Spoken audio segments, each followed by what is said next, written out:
Hello and welcome back to our brilliant initiative that is Let's Crack JKPSC 10 plus 2 lecturer exam in political science। ये इस series का lecture number 30 है। अगर आपने हमारे previous lecture नहीं देखे तो आपसे रिक्वेस्ट है कि लेक्चर नंबर 1 से स्टार्ट करें और कंटिन्यूटी में यहाँ तक आएँ। अदरवाइज आपका सीक्वेंस नहीं बनेगा, आपको कुछ भी समझ नहीं आएगा, आपको हमारा प्लान ऑफ एक्शन समझ नहीं आएगा। आपने लास्ट 2-3 लेक्चर से हम इंडियन फॉरेन पॉलिसी को पढ़ रहे थे। इस लेक्चर में हम इंडियन फॉरेन पॉलिसी का नेक्स्ट मोस्ट इंपॉर्टेंट टॉपिक लेकर आए हैं जो कि है इंडियाज न्यूक्लियर डॉक्ट्राइन। इस लेक्चर में हम पढ़ेंगे इंडिया का न्यूक्लियर डॉक्ट्राइन क्या है, मींस इंडिया की न्यूक्लियर पॉलिसी क्या है, इंडिया के न्यूक्लियर डॉक्ट्राइन की हिस्ट्री क्या है और कैरेक्टरिस्टिक फीचर्स और कुछ ट्रीटीज पढ़ेंगे। इस टॉपिक से आप एग्ज़ाम में 2 से 3 क्वेश्चन तो एक्सपेक्ट कर सकते हैं। कोई भी एग्ज़ाम हो, चाहे 10+2 लेक्चरर का हो या असिस्टेंट प्रोफेसर का हो या यूजीसी नेट का हो या कहीं कोई भी ऐसा सब्जेक्ट जिसमें इंटरनेशनल रिलेशन आता हो, कोई भी ऐसा पेपर जिसमें इंटरनेशनल रिलेशन आता हो या इवन जीएस में यहाँ से क्वेश्चन पूछे जाएंगे। इंडिया की न्यूक्लियर पॉलिसी जानने से पहले हम हल्का सा जान लेते हैं कि न्यूक्लियर एनर्जी क्या है। न्यूक्लियर एनर्जी क्या है? न्यूक्लियर एनर्जी मींस न्यूक्लियस से रिलीज होने वाली एनर्जी। न्यूक्लियस से रिलीज होने वाली एनर्जी ब्रॉडली हम 2 टाइप्स में पढ़ते हैं। कौन कौन सी? एक होती है फिशन रिएक्शन और एक होती है फ्यूजन रिएक्शन। ये एग्जाम में पूछा जाता है। अगर नहीं भी पूछा जाए तो आपको हल्का सा कंसेप्ट होना चाहिए। ये आईआर का इंटरनेशनल रिलेशन का पार्ट नहीं है, बट बच्चे इंडिया की न्यूक्लियर पॉलिसी को रट्टा मारते हैं। उनको पता ही नहीं होता कि न्यूक्लियर डॉक्ट्राइन के पीछे लॉजिक है क्या, ये न्यूक्लियर एनर्जी है क्या, किसके लिए ये पॉलिसी बनाई गई है। तो हल्का सा इसके बैकग्राउंड में जाते हैं। न्यूक्लियर एनर्जी क्या है? न्यूक्लियर एनर्जी न्यूक्लियस से रिलीज होती है। 2 तरह की रिएक्शंस होती हैं जिन रिएक्शन से ये एनर्जी रिलीज होती है। कौन कौन सी? एक होती है न्यूक्लियर फिशन रिएक्शन और दूसरी होती है nuclear fusion reaction. Nuclear fission reaction क्या होती है? जब हैवी न्यूक्लियाई या हैवी न्यूक्लियस वो टूटते हैं और छोटे पार्ट्स में टूटते हैं और साथ में एनर्जी रिलीज होती है। एग्जाम्पल है न्यूक्लियर बम या एटॉमिक बम। तो यहाँ से आपको क्या याद रखना है? जो ये न्यूक्लियर बम है या एटॉमिक बम है, इसमें फिशन रिएक्शन होती है या फ्यूजन रिएक्शन होती है। तो फिशन का मतलब होता है टूटना। तो टूटने वाली रिएक्शन जो है, बम फटता है ना, ऐसे याद रखते हैं, बम फटता है मीन्स टूटता है। तो फिशन रिएक्शन किस में होगी? न्यूक्लियर बम में। यहाँ से याद रखनी है, कहीं ना कहीं आपको काम देगा। फ्यूजन रिएक्शन, फ्यूजन रिएक्शन में क्या होता है कि लाइटर न्यूक्लियाई जो है वो कंबाइन होते हैं और कंबाइन होने के बाद साथ में रिलीज होती है एनर्जी। आपको बस इतना याद रखना है, फ्यूजन में जुड़ते हैं न्यूक्लियस, कंबाइन होते हैं, फिशन में टूटते हैं। फ्यूजन रिएक्शन होती है सन में, सूरज में, और फिशन रिएक्शन एटम बम में। बस इतना आपने याद रखना है। ये जो न्यूक्लियर एनर्जी है जो रिलीज हो रही है, ये 2 तरह की हो सकती है। इसके 2 पर्पसेस हो सकते हैं, एक अच्छा पर्पस, एक गलत पर्पस। मींस प्रोडक्टिव पर्पस या बेनिफिट ऑफ न्यूक्लियर एनर्जी या नॉन वेपनरी यूज। हल्का सा हम पहले एनर्जी के बारे में जान लेंगे, फिर आपको डॉक्ट्राइन अच्छे से समझ आएगा। अब ये टॉपिक तो साइंस का है, बट आर्ट्स के बच्चों को मोस्टली पता नहीं होता कि इसके पीछे है क्या है। प्रोडक्टिव पर्पस के लिए यूज होती है या डिस्ट्रक्टिव पर्पस के लिए यूज होती है। प्रोडक्टिव पर्पस क्या है? हम बिजली बना सकते हैं। न्यूक्लियर एनर्जी जो है क्लीन एनर्जी का सोर्स है, मतलब पोल्यूशन फ्री एनर्जी होती है। इकोनॉमिक डेवलपमेंट के लिए यूज होती है। High power output, job creation, green house emission gas को रिड्यूस करने में हेल्प मिलती है। आपको पता है आजकल इलेक्ट्रिक गाड़ियों का फैशन चल रहा है, तो इलेक्ट्रिक व्हीकल्स में हम यूज कर सकते हैं। मीन्स न्यूक्लियर एनर्जी को हम प्रोडक्टिव पर्पस के लिए यूज कर सकते हैं और दूसरा क्या है? Destructive purpose. तो प्रोडक्टिव पर्पस तो अच्छा है, पीसफुल है, electricity generation, job creation, green house emission को रिडक्शन करना, ये सारी चीजें।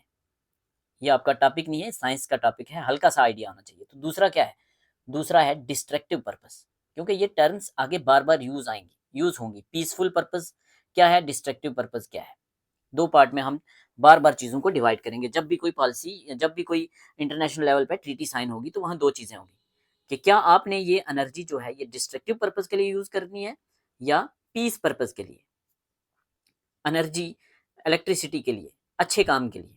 तो दूसरी क्या है, डिस्ट्रक्टिव पर्पस, मीन्स डेंजरस है, खतरनाक वाली एनर्जी है। क्या कहाँ यूज की जाती है, न्यूक्लियर वेपन्स में, न्यूक्लियर बॉम्ब्स में, एटॉमिक बॉम्ब्स में। ये तबाही करने वाली एनर्जी है, ये वेपन्स ऑफ मास डिस्ट्रक्शन है। अगर इस न्यूक्लियर वेपन का इस्तेमाल किया जाए तो 2, 4, 10, 50 जाने नहीं जाती, बल्कि हजारों में लोगों की मौत होती है। इसकी दो एग्जाम्पलें हैं जो आपको पता होंगी, अगर नहीं पता तो जान लें। 6 अगस्त एंड 9 अगस्त, 6 अगस्त 1945 और 9 अगस्त 1945 को यूएस ने atomic bomb, nuclear bomb drop किया था जापान की दो सिटीज पे, हिरोशिमा एंड नागासाकी। जी इसमें कहीं ना कहीं पूछा जाएगा, पूछा जाता है हिरोशिमा में कब किया था, 6 अगस्त को, 6 अगस्त को नागासाकी पे 9 अगस्त को। एटॉमिक बम किसने गिराया था, यूएस ने। कब, वर्ल्ड वार सेकंड के टाइम। क्या हुआ था, हिरोशिमा में 80,000 लोगों की अप्रोक्सीमेट डेथ हो गई थी और नागासाकी में 40,000 लोगों की। और जहां ये बम पड़े थे वहां आज भी कहते हैं कि वहां क्रॉप्स तक नहीं होती, इतना, इतने बड़े लेवल पे ये बम डिस्ट्रक्शन करते हैं। आप समझ सकते हैं कि कितनी खतरनाक एनर्जी है। और इस एनर्जी के लिए अगर कोई इंटरनेशनल लेवल पे कोई डिप्लोमेसी होगी, कोई अगर पॉलिसी बनाई जाएगी तो वो बड़ी सोच समझ के बनाई जाएगी। These bombs marked the first use of atomic weapons in warfare। तो फर्स्ट टाइम एटॉमिक वेपन्स का कब यूज हुआ था, 1945 में। किसने किया था, यूएस ने किया था। किसके खिलाफ किया था, जापान के खिलाफ किया था। कौन कौन से दो शहर थे, सिटीज थी, हिरोशिमा, नागासाकी। नागा 9 अगस्त, हिरोशिमा 6 अगस्त 1945। ठीक है, ये डेट्स आपको पता होनी चाहिए, कहीं ना कहीं पूछी जाएंगी। हिरोशिमा नागासाकी किसके शहर हैं, जापान के। किसने बम ड्रॉप किया था एटॉमिक बम, यूएस ने। कब, सेकेंड वर्ल्ड वार में। सेकेंड वर्ल्ड वार कब से कब चली थी, 1939 से लेकर 1945। फर्स्ट टाइम एटॉमिक बम का कब इस्तेमाल किया गया था, 1945 में। इसका इतना बड़ा इंपैक्ट हुआ था, इतना बड़ा इंपैक्ट इंटरनेशनल लेवल पे कि आप सोच भी नहीं सकते। अभी रिसेंटली ये करंट में चल रहा था ये टॉपिक, तो यहां से एक क्वेश्चन आपके एग्जाम में बन सकता है। क्या क्वेश्चन बन सकता है, 2024 का नोबेल पीस प्राइज किसको मिला था, 2024 का नोबेल पीस प्राइज किसको मिला था। तो ये एक ऑर्गेनाइजेशन है, एनजीओ टाइप समझ सकते हैं आप, निहान हिडिनक्यो, हिडिनक्यो, निहान, निहान हिडिनक्यो। ठीक है, निहान हिडिनक्यो क्या है, एक ऑर्गेनाइजेशन है। किसकी है, ये जापान की है। जो लोग इस विक्टिम थे, इस एटॉमिक बम के जो विक्टिम थे हिरोशिमा और नागासाकी में, उन विक्टिम्स ने, जो लोग उस टाइम रह गए थे पीछे, छोटे बच्चे होंगे या उनकी फैमिलीज के लोगों ने मिल के ये एक ऑर्गेनाइजेशन बनाई थी। और ये सोशल एक्टिविज्म करती है, ये इस चीज को प्रमोट करती है कि कैसे वर्ल्ड को एक न्यूक्लियर फ्री वर्ल्ड बनाया जाए, world free of nuclear weapons. तो इस पे इन्होंने काम किया है कि दोबारा फिर से कोई ऐसा इंसिडेंट ना हो जहां इतने बड़े लेवल पे जाने जाए। तो इसलिए इनको 2024 का नोबेल प्राइज दिया गया है। तो इसीलिए ये हिरोशिमा और नागासाकी इंपॉर्टेंट हो सकते हैं। ये इंट्रो है, आगे हम चलते हैं, स्टार्ट करते हैं अपना nuclear doctrine. Nuclear doctrine, doctrine means principle, कि न्यूक्लियर एनर्जी को हम कैसे यूज करेंगे इंटरनेशनल लेवल पे, पीस पर्पज के लिए कैसे यूज करेंगे या डिस्ट्रक्टिव पर्पज के लिए कैसे यूज करेंगे।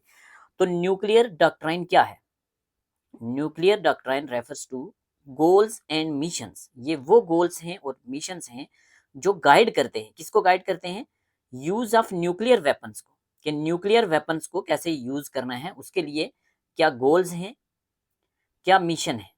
ठीक है, it outlines the guidelines for use of nuclear weapons bye nuclear armed state. जो न्यूक्लियर स्टेट हैं, कौन कौन सी स्टेट हैं आगे हम बात करेंगे। न्यूक्लियर स्टेट जो है वो पीस के टाइम में या वार के टाइम में कैसे यूज करेंगे न्यूक्लियर एनर्जी को, ये है nuclear doctrine. In other words it depicts countries stand on deterrence. Country का क्या स्टैंड है डेटरेंस पे। डेटरेंस का मतलब क्या है? डेटरेंस मीन्स अगर किसी कंट्री के पास एटॉमिक बम है, इसका मतलब ये नहीं है कि वो एटॉमिक बम जो है वो उसने अटैक करने के लिए ही बनाया है। अगर आपको पता है कि आपका दुश्मन स्ट्रांग है तो आप उस पर अटैक नहीं करेंगे। मीन्स डराने के लिए बनाया है कि हाँ अगर आप हम पे अटैक करोगे तो हम भी अटैक आप पे अटैक करेंगे। ठीक है, तो कंट्री का डेटरेंस क्या रहेगा? And communicates the state's intention and resolve to the enemy, thus it reflects a country's response to war-like situation। कि war-like situation में अपनी न्यूक्लियर पावर्स को कैसे इस्तेमाल करेगी एक स्टेट। ठीक है, जो न्यूक्लियर डॉक्ट्राइन है ये सब सेट है किसका? मिलिट्री डॉक्ट्राइन का। मिलिट्री डॉक्ट्राइन जो मिलिट्री डिप्लोमेसी होती है उसी के अंडर आता है न्यूक्लियर डॉक्ट्राइन। डिफेंस पर्पज के लिए ही यूज होता है, इसीलिए इसका सबसेट है। ठीक है, तो न्यूक्लियर डॉक्ट्राइन क्या हो गया? न्यूक्लियर डॉक्ट्राइन गोल्स हैं, कुछ मिशन हैं कि न्यूक्लियर वेपन्स को कैसे इस्तेमाल किया जाएगा पीस के टाइम में और वार के टाइम में। कुछ इसके प्रिंसिपल्स हैं, कुछ डॉक्ट्राइन हैं जिनको हम आगे डिटेल में पढ़ेंगे। बट उससे पहले हम इंडिया की न्यूक्लियर एज की थोड़ी हिस्ट्री जान लेते हैं। न्यूक्लियर पॉलिसी डेवलप कैसे हुई, या इंडिया की न्यूक्लियर एज, हम न्यूक्लियर देश कैसे बने। ठीक है, उसकी एक हिस्ट्री जान लेते हैं। वर्ल्ड में इंटरनेशनल लेवल पे 1945 को कहा जाता है न्यूक्लियर एज। क्यों? 1945 में न्यूक्लियर एज की शुरुआत हो गई थी। कैसे? यूएस फर्स्ट कंट्री बनी थी न्यूक्लियर स्टेट। तो कौन सी कंट्री है जो सबसे पहले न्यूक्लियर स्टेट बनी थी? तो वो है यूएस। आगे हम बात करेंगे कौन कौन सी कंट्री को कब कब न्यूक्लियर स्टेट का दर्जा मिला या न्यूक्लियर स्टेट डिक्लेयर कब हुई, आगे हम फिर से बात करेंगे। अभी आपने याद रखना है सबसे पहले कौन सी कंट्री इंटरनेशनल लेवल पे न्यूक्लियर कंट्री बनी, तो वो थी यूएस। कब बनी? 1945 में। जब यूएस न्यूक्लियर कंट्री, यूएस ने अपने आप को nuclear country, nuclear state declare किया तो हमने भी काम शुरू कर लिया। 1945 में ही हमने न्यूक्लियर प्रोग्राम इंडिया में स्टार्ट कर लिया। ठीक है, इंडिया में सबसे पहले न्यूक्लियर प्रोग्राम कब स्टार्ट हुआ? 1945 में। किसकी गाइडेंस के अंडर? होमी बाबा की गाइडेंस के अंडर। होमी बाबा की गाइडेंस के अंडर 1945 में न्यूक्लियर प्रोग्राम हमारा स्टार्ट हो गया। क्या किया ऐसा होमी बाबा ने 1945 में? 1945 में होमी बाबा के एफर्ट्स के द्वारा इंडिया में Tata institute of fundamental research की शुरुआत हुई। Tata institute of fundamental research कहाँ है? मुंबई में है। क्या करता है ये न्यूक्लियर एनर्जी पे रिसर्च करता है। ठीक है, पढ़ाई करवाता है न्यूक्लियर साइंस की। Tata institute of fundamental research कहाँ है? मुंबई में। किसके एफर्ट से ये खुला? होमी बाबा के एफर्ट से। कब खुला? 1945 में। 1947 में हम आज़ाद हो जाते हैं। जब इंडिया आज़ाद हुआ क्या इंडिया एक न्यूक्लियर पावर था? नहीं, हम न्यूक्लियर पावर नहीं थे 1947 में। हमारे जो प्राइम मिनिस्टर थे वो न्यूक्लियर एनर्जी के फेवर में थे या उसके अगेंस्ट थे? पंडित जवाहरलाल नेहरू हमारे फर्स्ट प्राइम मिनिस्टर थे, फर्स्ट फॉरेन मिनिस्टर भी थे। ये न्यूक्लियर एनर्जी के अगेंस्ट थे, बट कौन सी वाली के? डिस्ट्रक्टिव पर्पस की वाली न्यूक्लियर एनर्जी के खिलाफ थे कि हम न्यूक्लियर वेपन नहीं बनाएंगे। और हम भी यही चाहते हैं कि इंटरनेशनल लेवल पे कोई भी कंट्री न्यूक्लियर वेपन ना बनाए, न्यूक्लियर वेपन का इस्तेमाल ना करे, क्योंकि हम पीस लविंग कंट्री हैं। और आपने परिणाम देखे हैं 1945 में हिरोशिमा और नागासाकी के। ठीक है, but was supporting for piece purpose के लिए न्यूक्लियर एनर्जी को यूज कर सकते हैं, ऐसा बोला Pandit Jawaharlal Nehru. India was believing in universal disarmament. India क्या बिलीव करता था? यूनिवर्सल डिसआर्मामेंट, मतलब कि इंटरनेशनल लेवल पे कोई भी कंट्री जो है वो न्यूक्लियर वेपन का इस्तेमाल ना करे। ठीक है, क्या न्यूक्लियर कंट्रीज जो थी, न्यूक्लियर स्टेट, इस चीज में एग्री थी? नहीं, वो इस चीज पे एग्री नहीं हुई, पंडित जवाहरलाल नेहरू की बात नहीं मानी। हमने अपना आगे हम अपना काम करते रहे। 1945 में Tata institute of fundamental research का इस्टेब्लिशमेंट हुआ होमी बाबा के अंडर। उसके बाद इंडिया में एक department of energy DAE establish किया गया, डायरेक्टली PMO ऑफिस के अंडर, प्राइम मिनिस्टर ऑफिस के अंडर, इंडिया के प्राइम मिनिस्टर के under he atomic energy, department of atomic energy की शुरुआत हुई। ठीक है, 1948 में अब ये जो डिपार्टमेंट ऑफ एटॉमिक एनर्जी है, इसको गवर्न कौन करेगा, ये किसके अंडर आएगा? तो 1948 में AEC की इस्टेब्लिशमेंट हुई। AEC क्या है? Atomic energy commission. तो क्वेश्चन पूछा जाएगा एटॉमिक एनर्जी कमीशन कब इस्टेब्लिश हुआ? तो 1948 में। ठीक है, Tata institute of fundamental research 1945 में, एटॉमिक एनर्जी कमीशन 1948 में। न्यूक्लियर प्रोग्राम को आगे बढ़ाया under the guidance of Homi J Bhabha. Homi J Bhabha को कहा जाता है father of India's nuclear programme. Who is called as father of India's nuclear programme? Homi J Bhabha. ठीक है, AEC पढ़ लेते हैं, पहले फुल फॉर्म पता होनी चाहिए। AEC की फुल फॉर्म है atomic energy commission of India. ठीक है, ये क्या करेगी? ये एक गवर्निंग बॉडी है। किसको गवर्न करेगी? जो डिपार्टमेंट ऑफ एटॉमिक एनर्जी है। डिपार्टमेंट ऑफ एटॉमिक एनर्जी किसके अंडर खुला था? PMO के अंडर। इसको गवर्न कौन सी बॉडी करती है? AEC।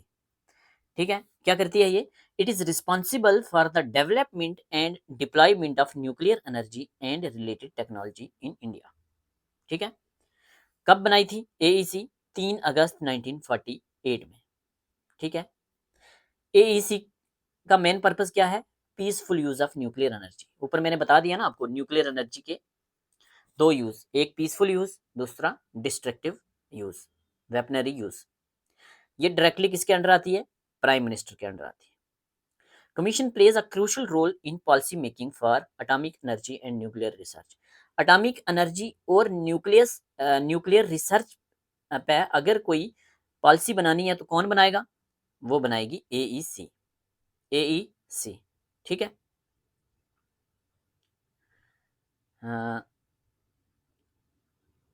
इस टाइम AEC के चेयरमैन कौन है? तो AEC के चेयरमैन हैं अजीत कुमार।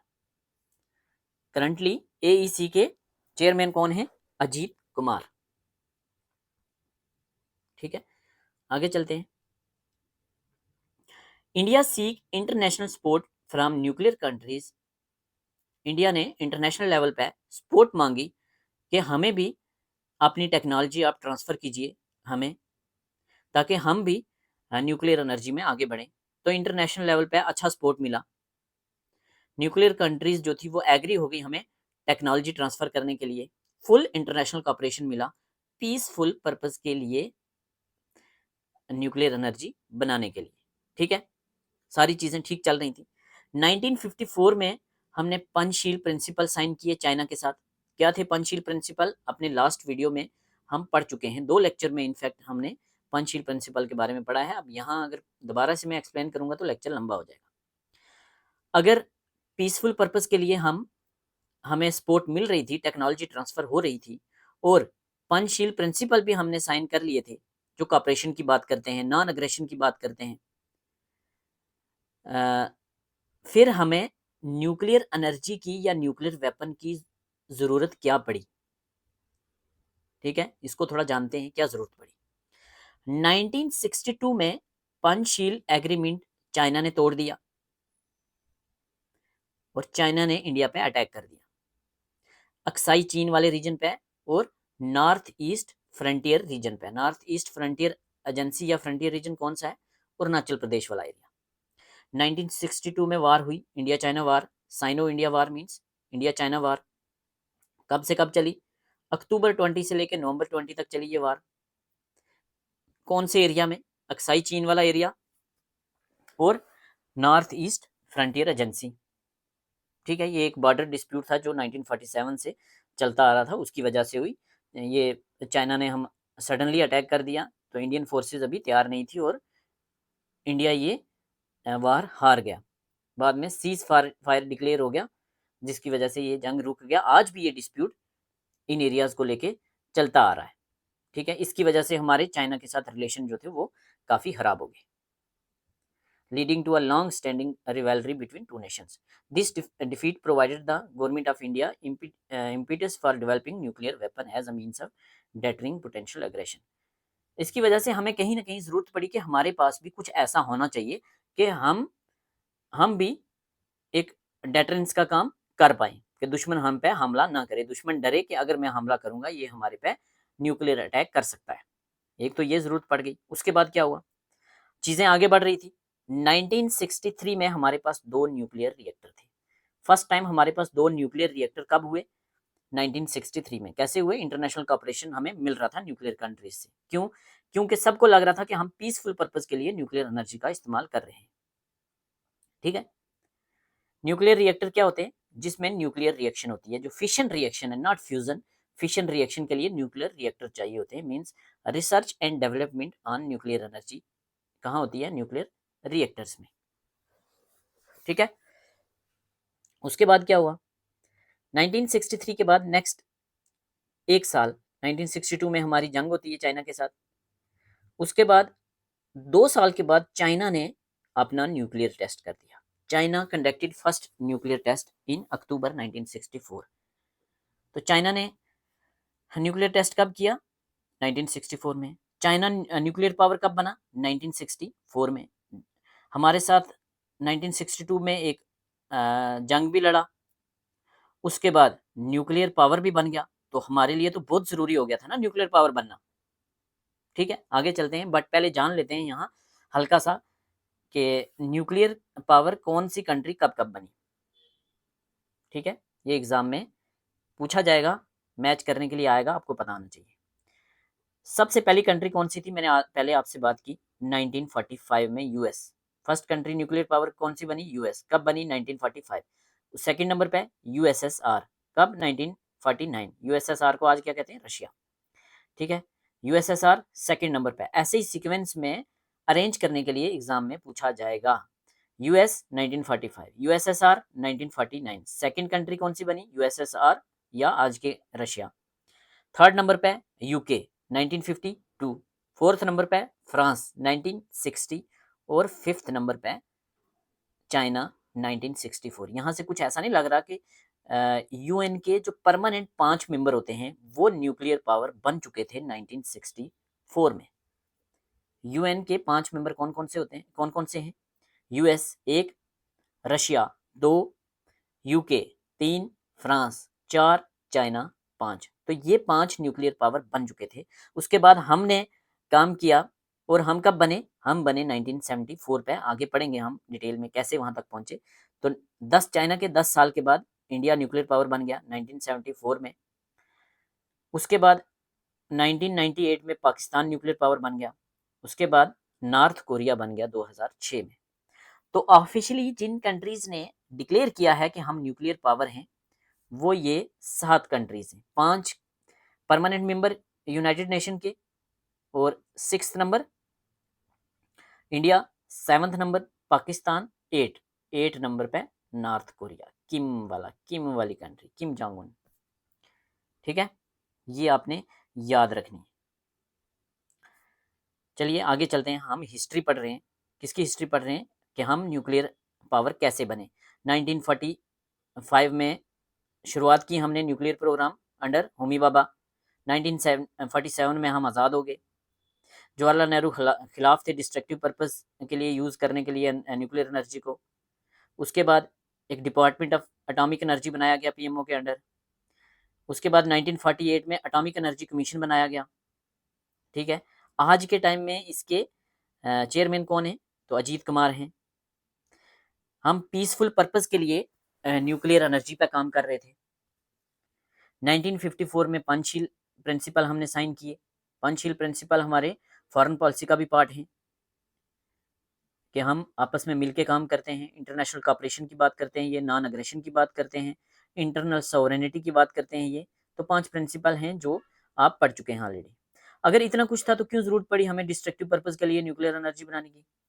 इंडिया चाइना वार हो गया 1962 में, एक काज़ ये था। उसके बाद अ, चाइना 1964 में न्यूक्लियर पावर बन गया। चाइना जिसने हम पे अटैक किया, जिसने पंचशील एग्रीमेंट को तोड़ा, अगर वो इतना बड़ा एग्रीमेंट तोड़ने के बाद हम पे अटैक कर सकता है और अब उसने न्यूक्लियर पावर भी वो बन गया है, तो वो फ्यूचर में तो कभी भी हम पे अटैक कर सकता है। इसलिए हमारी मजबूरी हो गई थी कि हम भी न्यूक्लियर पावर बने। उसके बाद क्या होता है, नेक्स्ट 1 साल के बाद 1965 में इंडिया पाकिस्तान की वार होती है, जिसमें चाइना सपोर्ट करता है पाकिस्तान को। तो हमारे लिए अब तो बहुत ज़रूरी हो गया न्यूक्लियर पावर होना। उसके बाद क्या होता है, हमारा प्रोग्राम अंदर चल रहा था, हमारा हार्ड वर्क अंदर चल रहा था, होमी बाबा के अंडर चीज़ें चल रही थी, बट एक सरप्राइज़ मिलता है इंटरनेशनल लेवल पे, इंडिया की तरफ से बहुत बड़ा सरप्राइज़। वो क्या था? दिन था बुद्ध पूर्णिमा का। बुद्ध पूर्णिमा बुद्ध पूर्णिमा का दिन था, गौतम बुद्धा का बर्थडे वाला दिन था।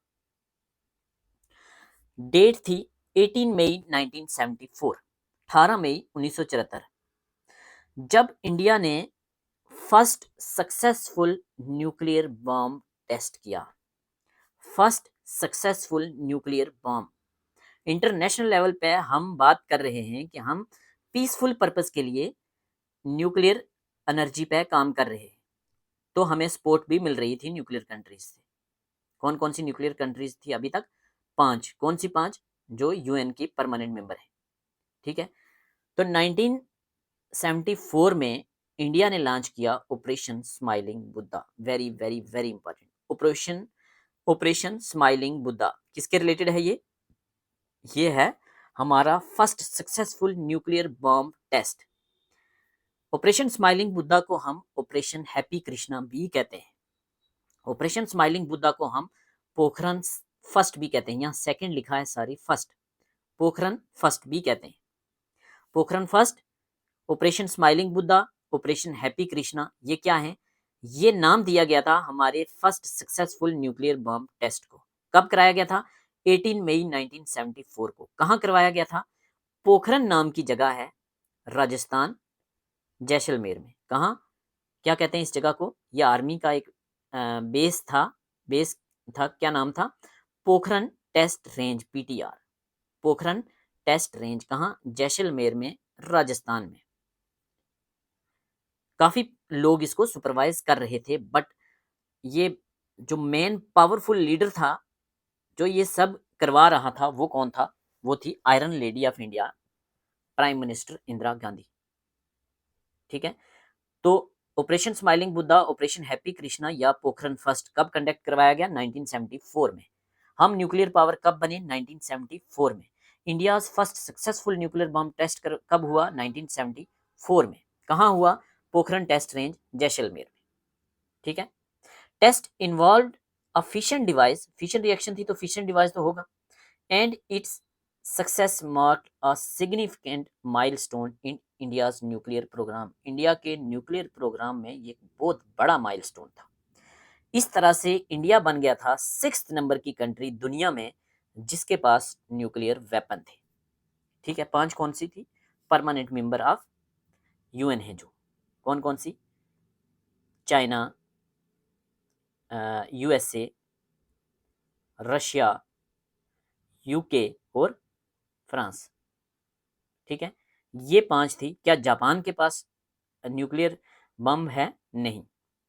ये 5 जो थी, इनके पास थे ऑलरेडी न्यूक्लियर वेपन, और 6th नंबर की कंट्री बन गई इंडिया। ये बहुत बड़ी बात थी इंटरनेशनल लेवल पे। India declared that this test was simply a peaceful nuclear explosion. India ने बोला कि नहीं, ये एक पीसफुल न्यूक्लियर एक्सप्लोजन था।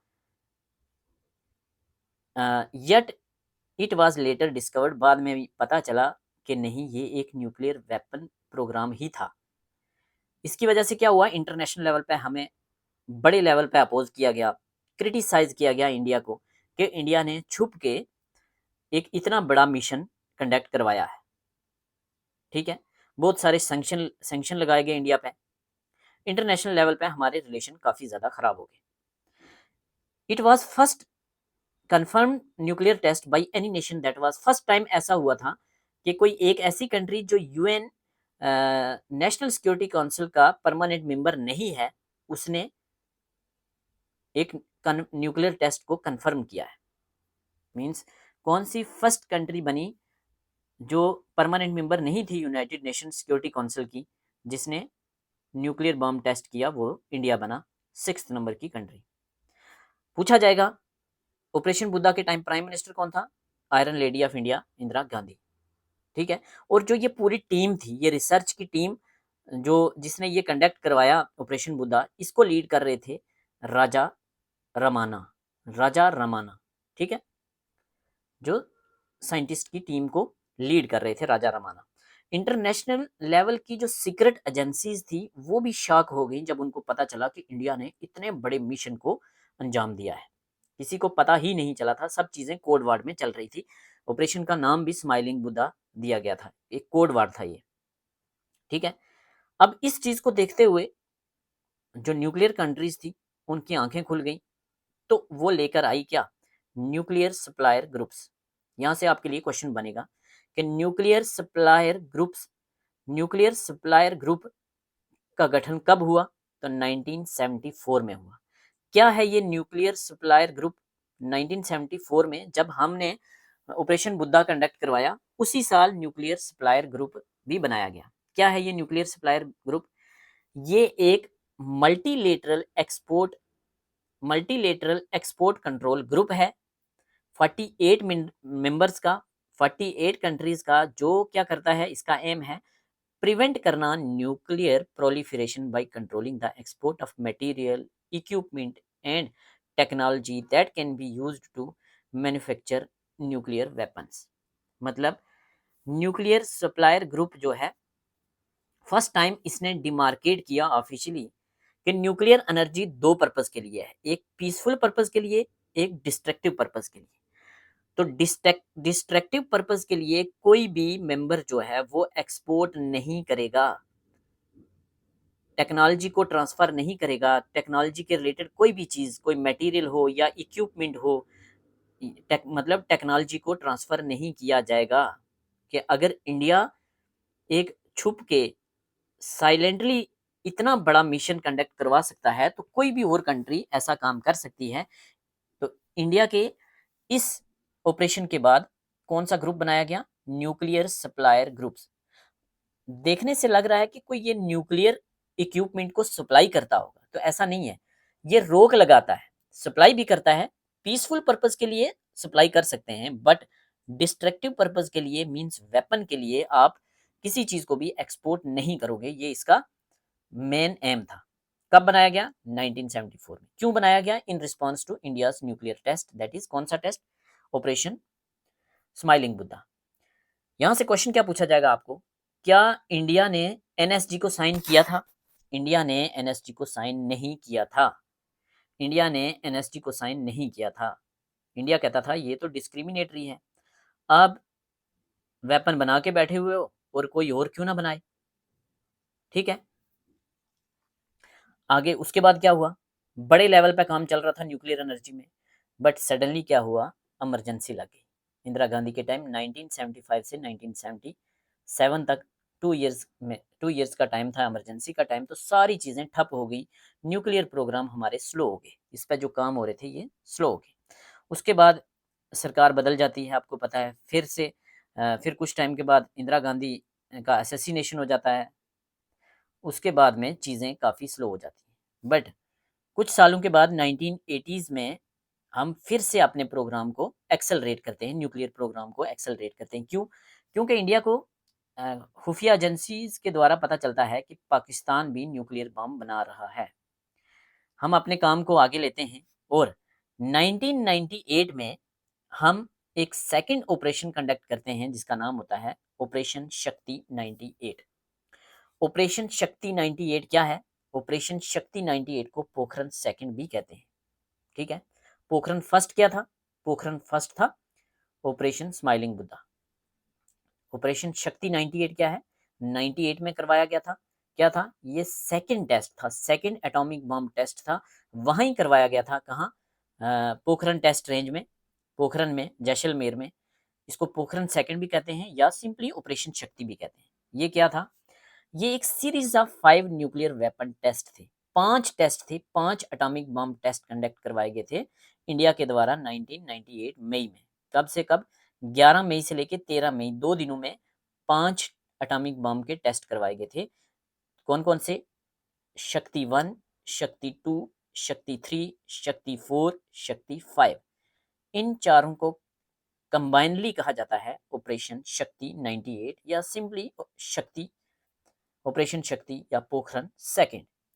इस टाइम प्राइम मिनिस्टर कौन थे? तो इस टाइम प्राइम मिनिस्टर थे अटल बिहारी वाजपेयी। इसको देखते हुए हमने जब सेकंड मिशन भी अपना कंडक्ट करा लिया, सेकंड न्यूक्लियर मिशन भी कंडक्ट करवा दिया, पोखरण सेकंड भी जब कंडक्ट हो गया, तो पाकिस्तान ने भी अपना सक्सेसफुल टेस्ट कर दिया 1998 में। तो इंडिया न्यूक्लियर पावर कब बना? 1974 में। सेकंड टेस्ट कब किया इंडिया ने? 1998 में। तो कुछ महीनों के बाद पाकिस्तान ने भी अपना न्यूक्लियर टेस्ट किया। तो पाकिस्तान 6th कंट्री बन गई। 5 permanent member, China, Russia, USA, UK, France के बाद इंडिया 6th नंबर पे बना था और 7th नंबर पे पाकिस्तान भी न्यूक्लियर पावर बन गया। जब इंडिया ने सेकंड टेस्ट किया तो उसके बाद हमारे पे बहुत सारे सैंक्शन लगाए गए, इंटरनेशनल रिलेशन हमारे काफ़ी ख़राब हो गए, हमारे पे काफ़ी प्रेशर डाले गए। बट इंडिया बार बार कह रहा था कि हम सिर्फ और सिर्फ पीसफुल पर्पज़ के लिए ही न्यूक्लियर एनर्जी, न्यूक्लियर पावर को यूज़ करेंगे, पीसफुल पर्पज़ के लिए यूज़ करेंगे। हमारा कोई भी ऐसा एम नहीं है कि हम डिस्ट्रक्टिव पर्पज़ के लिए यूज़ करें। ठीक है, चलिए आगे चलते हैं। तो हमने क्या पढ़ा अभी तक? अभी तक हमने हिस्ट्री पढ़ी। क्या थोड़ी सी रिवीजन की ज़रूरत है या नहीं?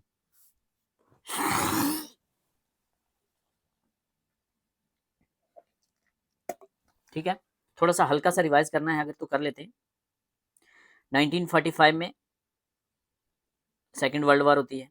1945 में यूएस न्यूक्लियर स्टेट बनता है। 1945 में हमारा न्यूक्लियर प्रोग्राम स्टार्ट होता है under Homi Bhabha. Tata institute of fundamental research Mumbai में खोला जाता है। 1947 में हम आज़ाद होते हैं। आज़ाद होते ही डिपार्टमेंट ऑफ एटॉमिक एनर्जी पंडित जवाहरलाल नेहरू के द्वारा एक डिपार्टमेंट खोला जाता है पीएमओ के अंडर। 1948 में एटॉमिक एनर्जी कमीशन का गठन होता है। ठीक है, 1954 में Panchsheel principle, but Panchsheel principle को तोड़ दिया जाता है चाइना के द्वारा और 1962 में इंडिया चाइना वार होती है जो हम हार जाते हैं। उसके बाद 1963 में हमारे पास 2 न्यूक्लियर रिएक्टर थे इंटरनेशनल स्पोर्ट की इंटरनेशनल कॉपरेशन की वजह से, इंटरनेशनल स्पोर्ट की वजह से। 1964 में चाइना न्यूक्लियर पावर बन जाता है। 1965 में इंडिया पाक वार होता है, चाइना सपोर्ट करता है पाकिस्तान को। 1974 में हम ऑपरेशन स्माइलिंग बुद्धा कंडक्ट करवाते हैं जिसको ऑपरेशन हैप्पी कृष्णा भी कहते हैं और पोखरण फर्स्ट भी कहते हैं। कहाँ होता है? पोखरण में, जैसलमेर में। ठीक है, फर्स्ट टाइम एक ऐसी कंट्री ने एटम बम का टेस्ट किया था जो परमानेंट मेंबर नहीं था यूनाइटेड नेशन सिक्योरिटी काउंसिल का। प्राइम मिनिस्टर कौन था उस टाइम? इंदिरा गांधी। इसके रिएक्शन में न्यूक्लियर सप्लायर ग्रुप बनता है। 48 कंट्री का ये ग्रुप है जो किस पे फोकस करता है कि कोई भी एक्सपोर्ट नहीं करेगा न्यूक्लियर टेक्नोलॉजी को वेपन्स के लिए। इंडिया ने साइन किया? नहीं साइन किया। उसके बाद 1998 में हम ऑपरेशन शक्ति 98 या पोखरण सेकंड कंडक्ट करवाते हैं। 1998 में पाकिस्तान भी न्यूक्लियर पावर बन जाता है। हमारे पे बहुत सारे सैंक्शन लगते हैं और हमारा प्राइम मिनिस्टर बार बार कहता है कि हम सिर्फ और सिर्फ न्यूक्लियर पावर को पीसफुल पर्पस के लिए इस्तेमाल करेंगे। ठीक है, नेक्स्ट यहाँ से आपके लिए क्वेश्चन बनेंगे, करेक्टरिस्टिक फीचर क्या है इंडिया की न्यूक्लियर पॉलिसी के, या characteristic feature of India's nuclear doctrine. एक ही बात है, इंडिया का न्यूक्लियर डॉक्ट्राइन मतलब इंडिया की न्यूक्लियर प्रिंसिपल, मतलब न्यूक्लियर एनर्जी को यूज करने के कुछ प्रिंसिपल हैं, कुछ असूल हैं, ऐसे ही नहीं यूज की जाएगी। क्या है? First and most important principle, no first use policy. Very very very important. हमारी पॉलिसी क्या है? नो फर्स्ट यूज पॉलिसी, हम पहले न्यूक्लियर बम का इस्तेमाल नहीं करेंगे। India will use nuclear weapon only if the event of nuclear in the event of nuclear attack on it. India के ऊपर अगर कोई न्यूक्लियर अटैक करेगा तो हम फिर उसके ऊपर अटैक करेंगे, ऐसे हम नहीं करेंगे। हम एक पीस लविंग कंट्री हैं, हम कॉपरेशन चाहते हैं, ठीक है। 1998 में जब सेकंड पोखरण सेकंड हमने कंडक्ट करवाया, तब जो हमने दुनिया के सामने एक डॉक्ट्राइन रखा, उसमें हमने बात की नो फर्स्ट यूज की, NFU की, मतलब नो फर्स्ट यूज पॉलिसी रहेगी हमारी न्यूक्लियर वेपन को लेके, ठीक है। लेकिन फॉर्मली ये हमने अडॉप्ट कब की? जनवरी 2003 में। ऑफिशियली हमने अपनी न्यूक्लियर पॉलिसी को कब अनाउंस किया? हमने जब पोखरण सेकंड कंडक्ट कराया 1998 में, तो हमने दुनिया के आगे अपनी पॉलिसी रखी। हमने बोला कि नो फर्स्ट यूज पॉलिसी को हम अपनाएंगे, हम किसी पे अटैक नहीं करेंगे, कोई हम पे करेगा तो हम भी करेंगे, ठीक है। बट फॉर्मली इसको हमने अडॉप्ट कब किया? 2003 में, जब हमारे प्राइम मिनिस्टर ने पार्लियामेंट में स्पीच की और बोला हमारी न्यूक्लियर पॉलिसी ऐसी ऐसी ऐसी रहने वाली है, ठीक है। तो इंडिया की न्यूक्लियर पॉलिसी जो है वो फॉर्मली कब अडॉप्ट की गई? 2003 में, जनवरी 2003 में। क्या है इंडिया की nuclear policy? No first use, हम पहले इस्तेमाल नहीं करेंगे, ठीक है। हम पे कोई अटैक करेगा तो हम रिटेलिएट करेंगे, हम बदले में उस पर न्यूक्लियर अटैक करेंगे। जब हमारी टेरिटरी के ऊपर या हमारे किसी आर्मी फोर्सेस के ऊपर कोई न्यूक्लियर अटैक करेगा तो हम बदले में न्यूक्लियर अटैक करेंगे, ठीक है। First principle. दूसरा क्या है? Nuclear tried capability, nuclear tried capability with credible minimum deterrence. ये है, सच याद रखना है कि एग्जाम में पूछा जाएगा। न्यूक्लियर ट्राइड कैपेबिलिटी क्या है? न्यूक्लियर ट्राइड, ट्राइड मीन्स 3, मतलब 3 का मतलब क्या है कि हमारे पास कैपेबिलिटी है कि हम 3 लेवल पे न्यूक्लियर अटैक कर सकते हैं। हम जमीन से भी कर सकते हैं, लैंड से, हम स्पेस क्राफ्ट के से स्पेस से भी हम अटैक कर सकते हैं, और हम ओशियन से भी, समुद्र से भी हम अटैक कर सकते हैं। तो न्यूक्लियर ट्राइड ट्राइड कैपेबिलिटी क्या है कि हम पानी के द्वारा भी अटैक कर सकते हैं, हमारे पास कैपेबिलिटी है, लैंड के द्वारा भी और स्पेस के द्वारा। और क्या रहेगी हमारी policy? Credible minimum deterrence. Credible minimum deterrence मतलब हमारी पॉलिसी जो दूसरे को नुकसान पहुंचाना नहीं होगी, हमारी पॉलिसी क्या होगी? Credible minimum deterrence. मतलब क्या है इसका?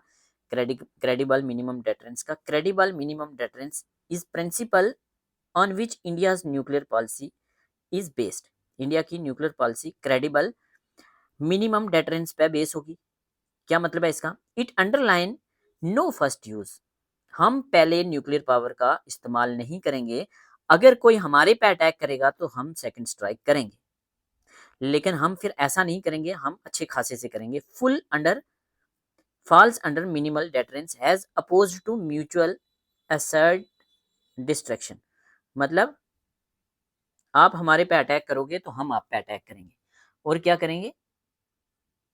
म्यूचुअल असर्टेड डिस्ट्रक्शन, मतलब हम तो तबाह होंगे, आपको भी ले डूबेंगे। इसलिए मतलब हमने डराने के लिए न्यूक्लियर पावर, न्यूक्लियर वेपन बनाए हैं, ताकि कोई भी कंट्री हमारी तरफ आंख उठा के ना देखे।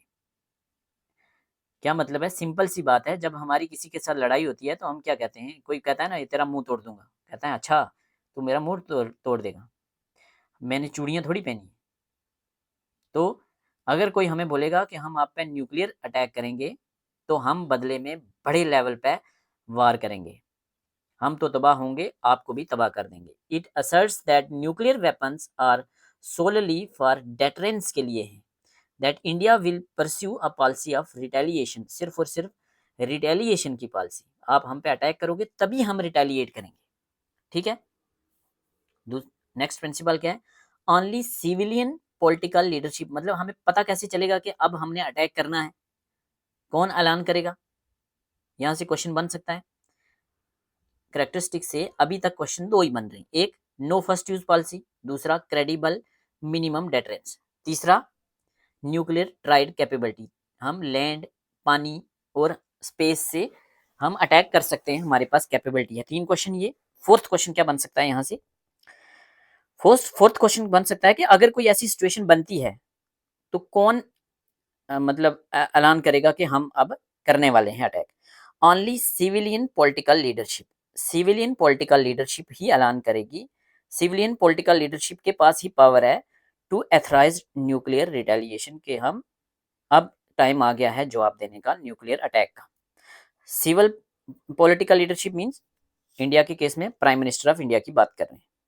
कैसे करेंगे प्राइम मिनिस्टर? ऐसे एकदम से नहीं कर लेंगे, किसी की एडवाइस लेंगे। वो किसकी एडवाइस लेंगे, यहाँ से भी क्वेश्चन बनेगा, ध्यान से देखना। हमने ऊपर बात की थी किसकी, अच्छा बात करते हैं, सॉरी अभी नहीं की, nuclear command authority. Nuclear command authority, nuclear command authority India की जो है ये रिस्पॉन्सिबल है किसके लिए? न्यूक्लियर कमांड अथॉरिटी क्या करती है? ये कमांड करती है, कंट्रोल करती है और ऑपरेशनल करती है डिसीजन को regarding India's nuclear weapon program. ठीक है, इंडिया के न्यूक्लियर वेपन के प्रोग्राम की कमांड, कंट्रोल और ऑपरेशन कौन करता है? Nuclear command authority. ठीक है, न्यूक्लियर कमांड अथॉरिटी के अंडर 2 बॉडीज हैं। कौन कौन सी? एक पॉलिटिकल काउंसिल है, एक एग्जीक्यूटिव काउंसिल है। न्यूक्लियर कमांड अथॉरिटी के अंडर 2 बॉडी हैं। कौन कौन सी? एक पॉलिटिकल काउंसिल, एक एग्जीक्यूटिव काउंसिल। पॉलिटिकल काउंसिल के हेड होते हैं प्राइम मिनिस्टर और एग्जीक्यूटिव काउंसिल के हेड होते हैं national security advisor. National security advisor. तो जब किसी को हमने रिटेलिएट करना है एटॉमिक बम से तो कौन डिसीजन लेगा? पॉलिटिकल काउंसिल लेगी। पॉलिटिकल काउंसिल का हेड कौन है? Prime minister. लेकिन इनको एडवाइज कौन करेगा? इनको एडवाइज करेगी एग्जीक्यूटिव काउंसिल। एग्जीक्यूटिव काउंसिल मतलब नेशनल सिक्योरिटी एडवाइजर। तो इंडिया के नेशनल सिक्योरिटी एडवाइजर हैं जो न्यूक्लियर कमांड एनर्जी के नेशनल सिक्योरिटी एडवाइजर हैं, जो वो एडवाइज करेंगे पॉलिटिकल काउंसिल को, मींस प्राइम मिनिस्टर को, कि आप ऐलान कर सकते हैं कि रिटेलिएशन की जाए, हमारे पे अटैक हो गया है, अब आप अटैक कर सकते हैं। ठीक है, न्यूक्लियर वेपन, नेक्स्ट प्रिंसिपल क्या है? Nuclear weapon will never be used against non nuclear weapon state. Nuclear weapon को, हमारा अगला प्रिंसिपल क्या है न्यूक्लियर डॉक्ट्राइन का? कि न्यूक्लियर वेपन को नॉन न्यूक्लियर स्टेट के खिलाफ नहीं इस्तेमाल किया जाएगा। ठीक है, और क्या है? अगर इफ अ नॉन न्यूक्लियर, अगर कोई नॉन न्यूक्लियर स्टेट, कोई नॉन न्यूक्लियर कंट्री, ऐसी कंट्री जिसके पास न्यूक्लियर एनर्जी तो नहीं है बट वो हमारे खिलाफ बायोलॉजिकल या केमिकल वेपन का इस्तेमाल करती है। बायोलॉजिकल वेपन या केमिकल वेपन क्या होते हैं? Biological weapon means living organism का इस्तेमाल करना मास डिस्ट्रक्शन के लिए। जैसे कोई हवा में वायरस छोड़ दो, किसी कंट्री पे वायरस छोड़ दो तो वो वहाँ की सारी आबादी को मार देगा, मास लेवल पे लोगों को मार देगा। या किसी बैक्टीरिया को छोड़ दो, किसी फंजाई को छोड़ दो। तो बायोलॉजिकल ऑर्गेनिजम्स को जब हम मास लेवल पे डिस्ट्रक्शन के लिए यूज करते हैं तो उसको कहते हैं बायोलॉजिकल वेपन। अगर किसी केमिकल को यूज करते हैं, जैसे रिसेंटली जम्मू कश्मीर में रजौरी के बडाल में आपने देखा है कि काफी लोगों की मौत हो गई थी, तो पता चला कि पानी में कैडमियम की पॉइजनिंग हुई थी। तो कैडमियम क्या है? एक केमिकल है। ठीक है, मेटल पॉइजनिंग है वैसे तो, मतलब कोई केमिकल मिला दिया है पानी में तो लोगों की मौत हो गई है। तो किसी केमिकल को जब हम पानी में मिला देते हैं या फूड में मिला देते हैं, अनाज में मिला देते हैं और बड़े लेवल पे अगर लोगों की डेथ होती है तो वो केमिकल वेपन है। तो जब कोई नॉन न्यूक्लियर स्टेट हमारे पे बायोलॉजिकल या केमिकल वेपन का इस्तेमाल करती है तो हम उसके बदले में न्यूक्लियर अटैक करेंगे। Very very important. क्यों न्यूक्लियर अटैक करेंगे? क्यों? क्योंकि इंडिया ने साइन किया हुआ है biological weapon convention and chemical weapon convention. Very very important. Biological weapon convention क्या है और केमिकल वेपन कन्वेंशन क्या है? ये इंटरनेशनल लेवल पे कुछ कन्वेंशन है, कुछ एग्रीमेंट है जो इंडिया ने भी साइन किया हुआ है। क्या मतलब है इसका? कि हमारे पास कोई भी बायोलॉजिकल वेपन नहीं है और हम कोई भी बायोलॉजिकल वेपन का इस्तेमाल नहीं करेंगे। हमारे पास कोई भी केमिकल वेपन नहीं है, हम कोई भी केमिकल वेपन का इस्तेमाल नहीं करेंगे। तो जब हमारे पे कोई बायोलॉजिकल वेपन या केमिकल वेपन का इस्तेमाल करेगा तो हमारे पास तो है नहीं है, तो हम इसलिए न्यूक्लियर अटैक करेंगे। ठीक है, तो ये थे प्रिंसिपल्स किसके? न्यूक्लियर पॉलिसी के या न्यूक्लियर डॉक्ट्राइन ऑफ इंडिया के जो मेन प्रिंसिपल थे, 6 प्रिंसिपल याद रखने हैं, हम एक बार रिवाइज कर लेते हैं। नो फर्स्ट यूज पॉलिसी, हम पहले नहीं करेंगे अटैक, आप हम पे करोगे तब करेंगे। न्यूक्लियर ट्राइड कैपेबिलिटी, हम पानी से भी अटैक कर सकते हैं, हम लैंड से भी कर सकते हैं, हम हवा से भी कर सकते हैं, स्पेस से भी कर सकते हैं, बट हमारा जो अटैक होगा वो क्या होगा, क्रेडिबल मिनिमम डेटरेंस। हमारा हमने सिर्फ डराने के लिए रखा हुआ है, हमने इसलिए रखा हुआ है एटम बम कि हम पे कोई अटैक करने का सोचे बिना, अगर आप हम पे अटैक करोगे तो हम रिटेलिएट करेंगे और बड़े लेवल पर रिटेलिएट करेंगे। ठीक है, हम आप तो हमें मारोगे, हम तो डूबेंगे, आपको भी ले डूबेंगे। ठीक है, डिसीजन कौन देगा कि अब रिटेलिएट करना है? न्यूक्लियर कमांड अथॉरिटी की political council. Nuclear command authority में दो काउंसिल हैं, पॉलिटिकल और एग्जीक्यूटिव। पॉलिटिकल के हेड है प्राइम मिनिस्टर और एग्जीक्यूटिव के हेड है नेशनल सिक्योरिटी एडवाइजर। तो एग्जीक्यूटिव काउंसिल या नेशनल सिक्योरिटी एडवाइजर एडवाइज करेगा पॉलिटिकल काउंसिल को, मींस प्राइम मिनिस्टर को, कि रिटेलिएट कीजिए। ठीक है, एग्जीक्यूटिव काउंसिल एडवाइज करती है पॉलिटिकल काउंसिल्स को। दूसरा, किसी भी नॉन न्यूक्लियर वेपन स्टेट पे हम कभी भी अटैक नहीं करेंगे।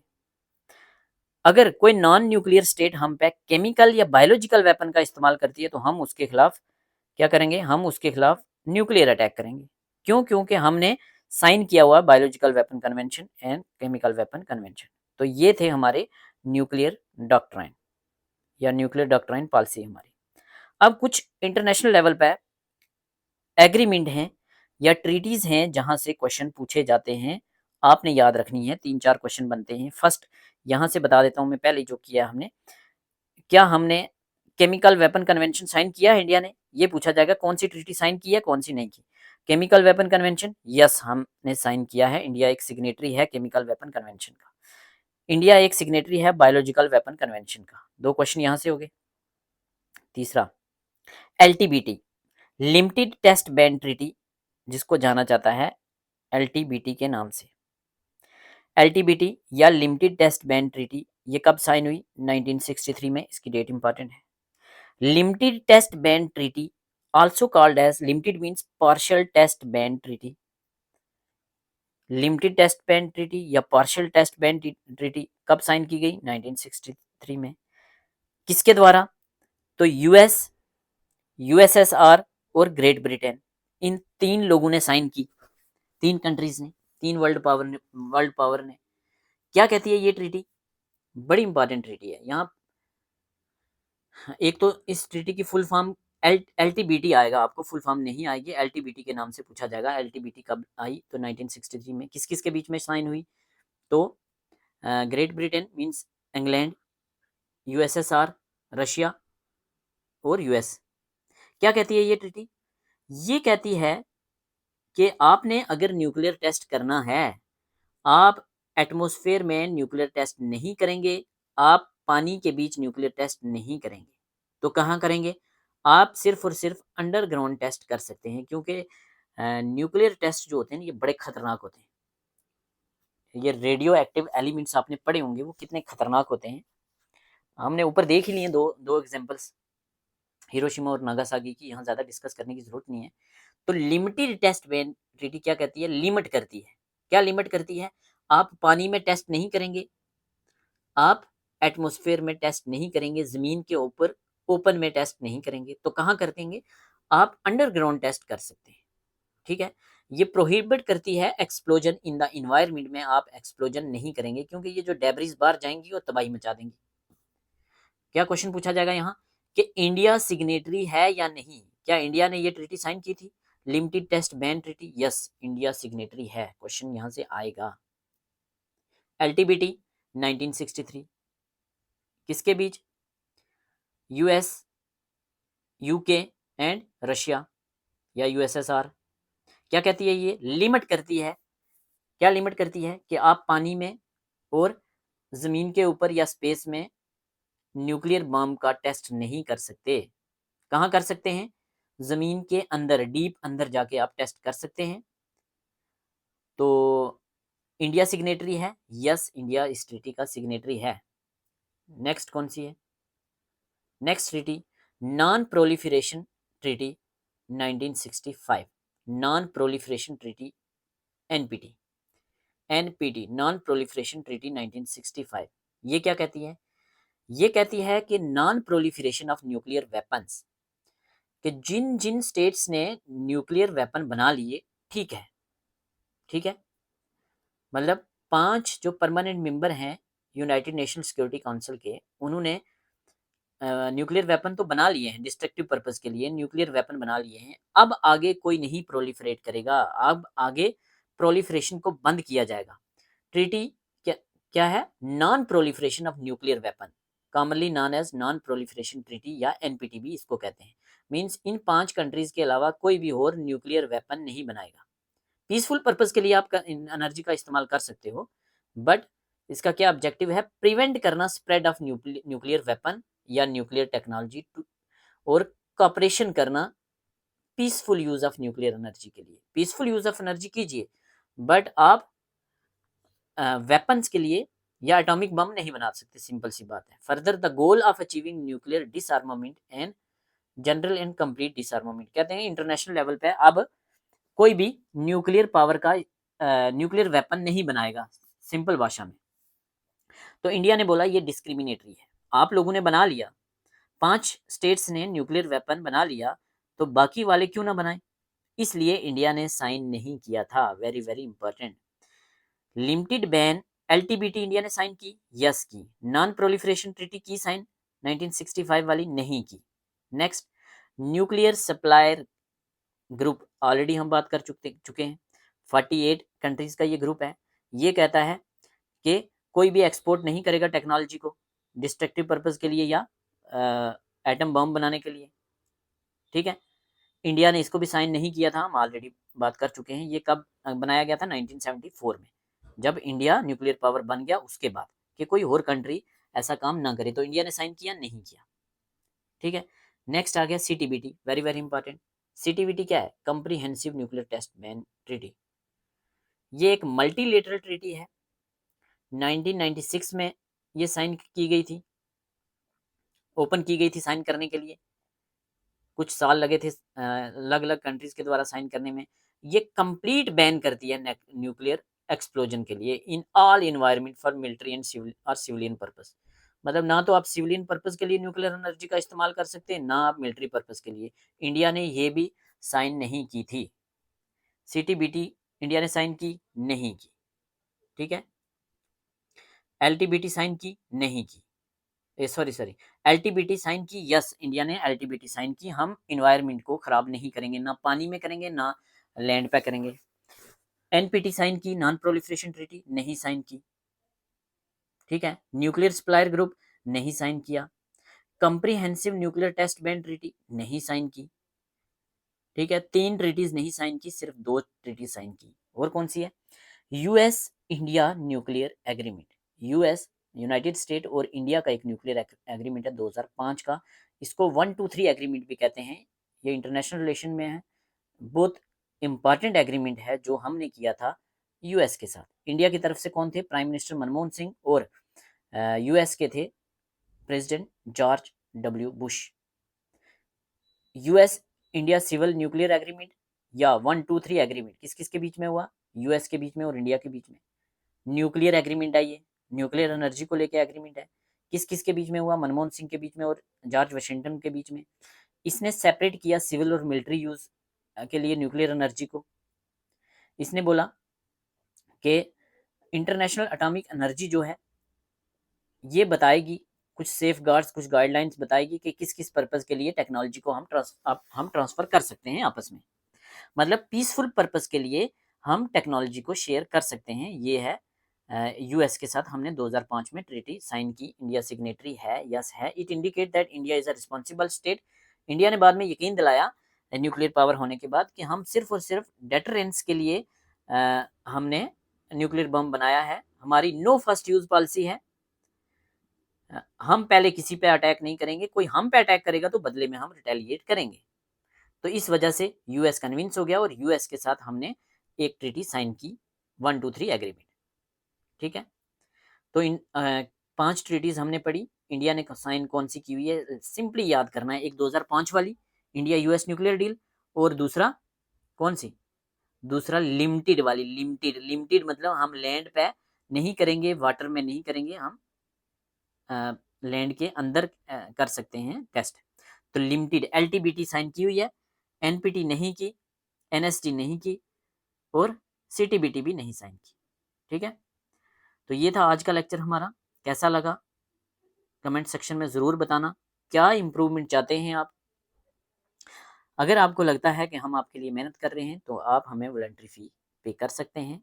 आपकी चॉइस है, 10, 20, 50, 100, anything, any amount you can afford, आप हमें पे कर सकते हैं। हमारा यूपीआई आईडी है studywings012@OKSBI, या हमारा गूगल पे नंबर है 9541130486। आज का डिस्कशन कैसा लगा कमेंट सेक्शन में ज़रूर बताना। क्या इम्प्रूवमेंट की ज़रूरत है, और हमें बताना कि हमारे लेक्चर आपके लिए कितने बेनिफिशियल हैं, हम इसमें क्या क्या इम्प्रूवमेंट ला सकते हैं। ठीक है, तो 1 मिनट में अगर हम रिवाइज़ करना चाहें तो हम रिवाइज़ कर सकते हैं जल्दी जल्दी। इंडिया का न्यूक्लियर डॉक्ट्राइन हमने पढ़ा। स्टार्टिंग में इंट्रोडक्शन थी, सिंपल पीसफुल पर्पस और डिस्ट्रक्टिव पर्पस के लिए तक पहुंचाने की बात की थी हमने। 1945 में यूएस फर्स्ट स्टेट बनता है। 1945 में हमारा Tata institute of fundamental research बनता है होमी बाबा के अंडर। उसके बाद 1945 में atomic energy commission, 1955 Panchsheel principle. उसके बाद इंडिया चाइना वार हो जाता है, पंचशील को तोड़ दिया जाता है। हमें ज़रूरत महसूस होती है कि हम भी न्यूक्लियर पावर होने चाहिए। 1963 में हमारे पास 2 न्यूक्लियर रिएक्टर थे। 1964 में चाइना न्यूक्लियर पावर बन जाता है। यूएस सबसे पहले बनता है, यूएसएसआर सेकंड नंबर पे, यूके थर्ड नंबर पे, फ्रांस फोर्थ पे, चाइना फिफ्थ पे, सिक्स्थ पे इंडिया, सेवंथ में पाकिस्तान और एट्थ में नॉर्थ कोरिया। क्या इसराइल के पास न्यूक्लियर बम है? तो इसराइल ने खुद अनाउंस नहीं किया, बट कहते हैं कि इसराइल के पास है, बट उसने खुद कबूल नहीं किया। 1965 में इंडिया पाक वार होता है, चाइना सपोर्ट करता है। 1974 operation Buddha, operation smiling Buddha, operation happy Krishna या पोखरन फर्स्ट। ठीक है, उसके बाद next important question, prime minister Indira Gandhi के अंडर ये सब कुछ हो रहा है। Iron lady of India, non supplier group हम नहीं साइन करते। उसके बाद 1998 में ऑपरेशन शक्ति 98, 5 एटॉमिक बम का टेस्ट, पोखरन सेकंड। उसके बाद नो फर्स्ट यूज हमारी policy, nuclear tried, credible minimum deterrence, mutual एसेटेड destruction, हम तो डूबेंगे सनम, तुम्हें भी ले डूबेंगे। न्यूक्लियर कमांड अथॉरिटी के अंदर 2 बॉडीज, पॉलिटिकल काउंसिल और एग्जीक्यूटिव। पॉलिटिकल के हेड प्राइम मिनिस्टर, एग्जीक्यूटिव के हेड नेशनल सिक्योरिटी एडवाइजर, जो एडवाइस देंगे किसको? पॉलिटिकल काउंसिल को रिटेलिएट करने के लिए। बायोलॉजिकल वेपन कन्वेंशन और केमिकल वेपन कन्वेंशन हमने साइन किए हुए हैं। एलटीबीटी हमने साइन की हुई है। नॉन प्रोलिफरेशन ट्रीटी हमने साइन नहीं की हुई 1965 की। न्यूक्लियर सप्लायर ग्रुप हमने साइन नहीं किया हुआ। सीटीबीटी कंप्लीट बैन की बात करते हैं, हमने साइन नहीं किया। India US civil nuclear agreement 2005 का हमने साइन किया हुआ है। पीसफुल पर्पस के लिए टेक्नोलॉजी शेयर करेंगे। ठीक है, ये लेक्चर था छोटा सा। Thank you so much.